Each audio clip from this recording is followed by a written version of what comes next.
नमस्कार, ग्रामीण महिला विद्यापीठ के एकलव्य चैनल पर आपका स्वागत है। आज हम आपको पढ़ाएंगे हिंदी साहित्य में 13वां लेसन गुल्ली डंडा। इसमें साहित्य परिचय जो प्रेमचंद जी का है वो पहले पढ़ा दिया गया है। अब आगे देखते हैं कि यह प्रातःकाल घर से निकल जाना। इसमें बताया था ना कि किस प्रकार की गुल्ली डंडा खेलों का राजा माना जाता है, और इसमें जो थानेदार का लड़का है वो इसका नायक है और गया उसका दोस्त होता है।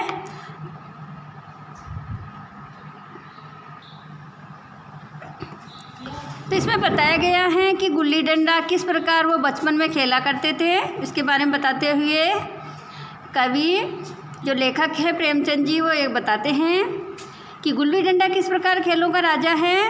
वह प्रातःकाल घर से निकल जाना, पेड़ पर चढ़कर टहनियाँ काटना, किसके लिए? गुल्ली डंडा के लिए, और गुल्ली डंडे बनाना। वह लड़ाई झगड़े, वह सरल स्वभाव जिसमें छूत अछूत यानी कौन छोटा है कौन बड़ा है, कोई कौन सी जाति का, इसका भी कोई भेदभाव नहीं रहता था। अमीर गरीब और बिल्कुल भेद न रहता था, यानी कि सब मिलकर बच्चे खेलते थे, जिसमें अमीराना चोचलों का प्रदर्शन भी अभिमान की गुंजाइश ही न थी। यानी जो बड़े लोग जो बड़े बड़े दिखावे करते हैं, प्रदर्शन करते हैं, उसकी बिल्कुल भी गुंजाइश नहीं थी। यह उसी वक्त भूलेगा जब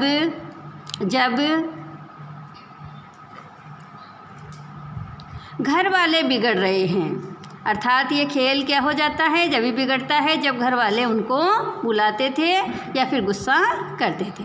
पिताजी चौके पर बैठे वेग से रोटियों पर अपना क्रोध उतार रहे हैं। अम्मा की दौड़ केवल द्वार तक है, लेकिन उनकी विचारधारा में मेरा अंधकार में भविष्य टूटी हुई नौका की तरह डगमगा रहा है। अर्थात वो सोचते हैं कि इसी तरह खेलता रहेगा तो जीवन में कुछ नहीं कर पाएगा, और मैं हूँ कि पदाने में मस्त हूँ, न नहाने की सुध है न खाने की।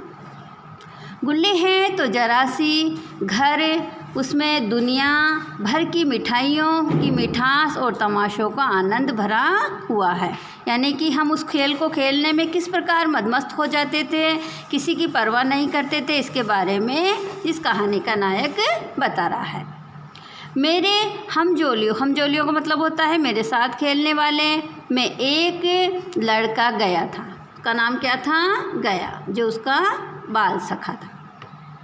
मुझसे 2-3 साल बड़ा होगा, दुबला लंबा, बंदरों की सी लंबी लंबी पतली पतली उंगलियां, बंदरों की सी चपलता यानी तेजी थी, वही झल्लाहट यानी वही क्रोध था। गुल्ली कैसी भी हो उस पर जिस तरह लपकता था जैसे छिपकली कीड़ों पर लपकती थी। अर्थात उसके केच से गुल्ली बच नहीं पाती थी और सभी को क्या कर देता था? वो आउट कर देता था। कौन कर देता था? गया। मालूम नहीं उसकी माँ बाप में या नहीं, माँ बाप थे या नहीं, कहाँ रहता था, क्या खाता था, घर था हमारे गुल्ली क्लब का क्या था? वो चैम्पियन था। उसको क्या मानते थे? गया को वो गुल्ली क्लब का चैम्पियन मानते थे, यानी सबसे श्रेष्ठ खिलाड़ी मानते थे। जिसकी तरह वह आ जाए उसकी जीत निश्चित थी। हम सब उसे दूर से आते देख उसका दौड़कर स्वागत करते थे और उसे अपना गोइया बना लेते थे, अर्थात अपनी तरफ कर लेते थे। कि किस प्रकार उसका मतलब गरीब होते हुए भी किस प्रकार बच्चे उसका स्वागत करते थे, ये इसमें बताया गया है। एक दिन मैं और गया दोनों ही खेल रहे थे। वह पदा रहा था यानी मुझे बार बार भगा रहा था, और मैं पद रहा था यानी बार बार उसकी गुल्ली को लेने जा रहा था। मगर कुछ विचित्र बात है कि पदाने में हम दिन भर मस्त रह सकते थे, पदना 1 मिनट का भी अखरता है। मैंने गला छुड़ाने के लिए सब चालें चली। जो जैसा अवसर था शास्त्र विहित यानी शास्त्रों में बताए गए हैं वो सब पीछा छुड़ाने की मैंने कोशिश की, न होने पर भी क्षम्य है, क्षम्य यानी क्षमा योग्य है, लेकिन गया अपना दाव लिए बगैर मेरा पिंड न छोड़ता था, यानी मेरा पीछा नहीं छोड़ता था। पिंड का मतलब होता है पीछा। मैं घर की ओर भागा, अनुनय विनय का कोई असर न हुआ। मैंने बार बार प्रार्थनाएं की लेकिन उस पर कोई असर नहीं हुआ। गया ने मुझे दौड़कर पकड़ लिया और डंडा तान कर बोला कि मेरा दाव देकर जाओ, कि मेरा क्या देना, दाम देकर जाओगे। पद आया तो बड़े बहादुर बन के पदने के बेर क्यों भागे जाते हो, अर्थात जब तुम्हारा टाइम आया है तो तुम क्यों भाग रहे हो। तुम दिन भर पदाओ तो मैं दिन भर पदता रहूँगा। ये किसने कहा, कहानी का जो नायक है उसने कहा कि तुम सारे दिन भर ही मुझे भगाते रहोगे तो क्या मैं भगता रहूँगा। हाँ, तुम्हें दिन भर पदना होगा, यानी तुम्हें दाम देना होगा। न खाने जाऊँ न पीने जाऊँ, हाँ मेरा दाव दिए बिना नहीं कहीं नहीं जा सकते। हाँ मेरे गुलाम हो। उसने कहा क्या मैं तुम्हारा गुलाम हूँ, तो हाँ तुम मेरे गुलाम हो। मैं घर जाता हूँ, देखूँ मेरा क्या कर लेते हो। घर कैसे जाओगे, कोई दिल लगी यानी मजाक है, दिल लगी यानी मजाक है। दाव दिया है दाव लेंगे, अर्थात मैंने तुम्हारा दाम दिया है, अब तुम्हें दाम देकर ही जाना पड़ेगा। अच्छा, कल मैंने अमरूद खिलाया था वह लौटा दो।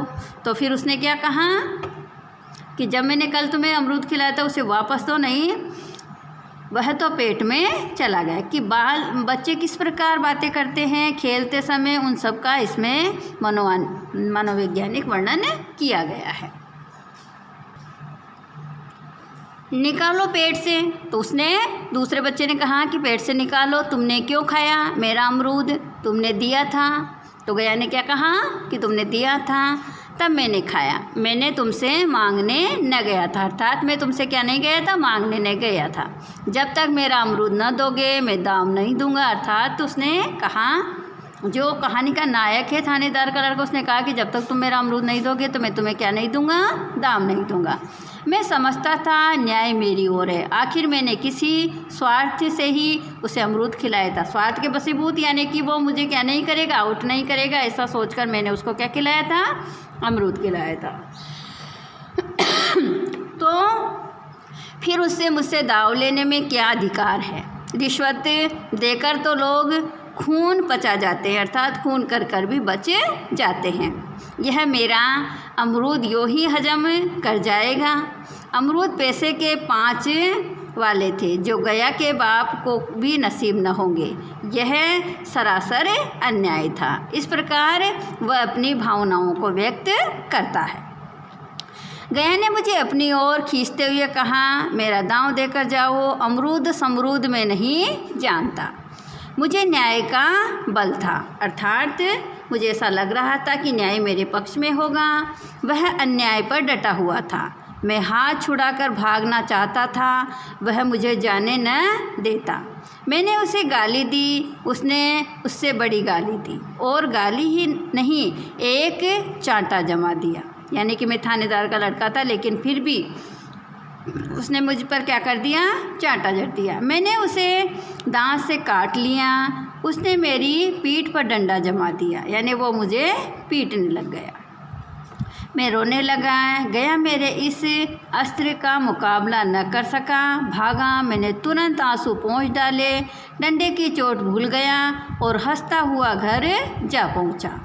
मैं थानेदार का लड़का एक अदने से लड़के से हाथों पिट गया। ये मुझे उस समय भी अपमानजनक मालूम हुआ, इसलिए मैंने जो उसको मारा था उस बात को मैं भूल गया, लेकिन घर में किसी से शिकायत न की। उन्हीं दिनों पिताजी का वहीं से तबादला हो गया, ट्रांसफ़र दूसरी जगह हो गया। नई दुनिया देखने की खुशी में ऐसा भूला कि अपने हमजोलियों से बिछुड़ जाने का बिल्कुल दुख न हुआ। हमजोली यानी हमारे साथ साथ खेलने वाले दोस्तों का क्या नहीं रहा, दुख न हुआ। पिताजी दुखी थे। वह बड़ी आमदनी की जगह थी, यानी जिस जगह वो रहते थे वहाँ आमदनी अच्छी होती थी, तो पिताजी तो दुखी थे लेकिन मैं बहुत खुश था। अम्मा जी भी दुखी थी। यहाँ सब चीज़ें सस्ती थी और मोहल्ले की स्त्रियों से घेराव हो गया था, यानी कि उनसे लगाव हो गया था। सब साथ बैठकर बातें करते थे। लेकिन मारे खुशी से फूला न समाता था। लड़कों से जीत उठा रहा था। यहाँ ऐसे घर थोड़े ही होते हैं, ऐसे ऊंचे घर हैं कि आसमान से बातें करते हैं। यानी हम जहाँ आकर रहने लगे तो वो क्या था, बहुत बड़ा शहर था। वहाँ के अंग्रेजी स्कूल में कोई मास्टर लड़कों को पीटे तो उसे जेल हो जाए।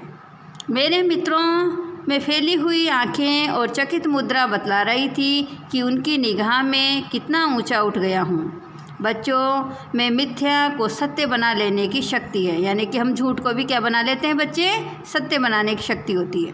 जिसे हम जो सत्य को मिथ्या बना लेते हैं, क्या समझेंगे उन बेचारों को मुझसे कितनी स्पर्धा हो रही थी। यानी किस प्रकार स्पर्धा हो रही थी। मानो कह रहे थे, तुम भगवान हो भाई, जाओ, हमें तो इसी उज्जड़ ग्राम में जीना है और मरना भी है।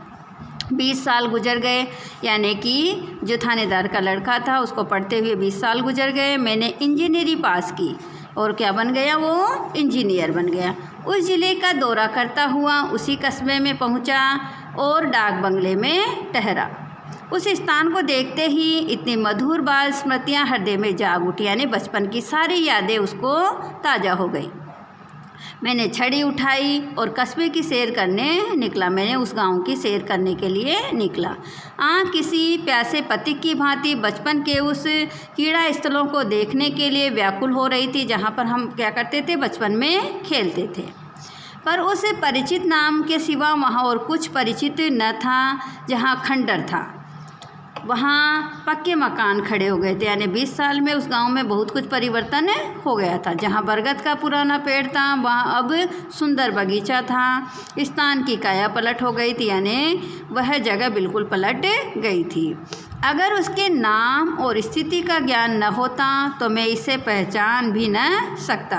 बचपन की संचित और अमर स्मृतियाँ वहाँ खोले अपने उन पुराने मित्रों को गले मिलने को अधीर हो रही थी। यानी व्याकुल हो रही थी। मगर वह दुनिया बदल गई थी। ऐसा जी होता था कि उस धरती से लिपट कर रोऊं। और ये लो हो गया।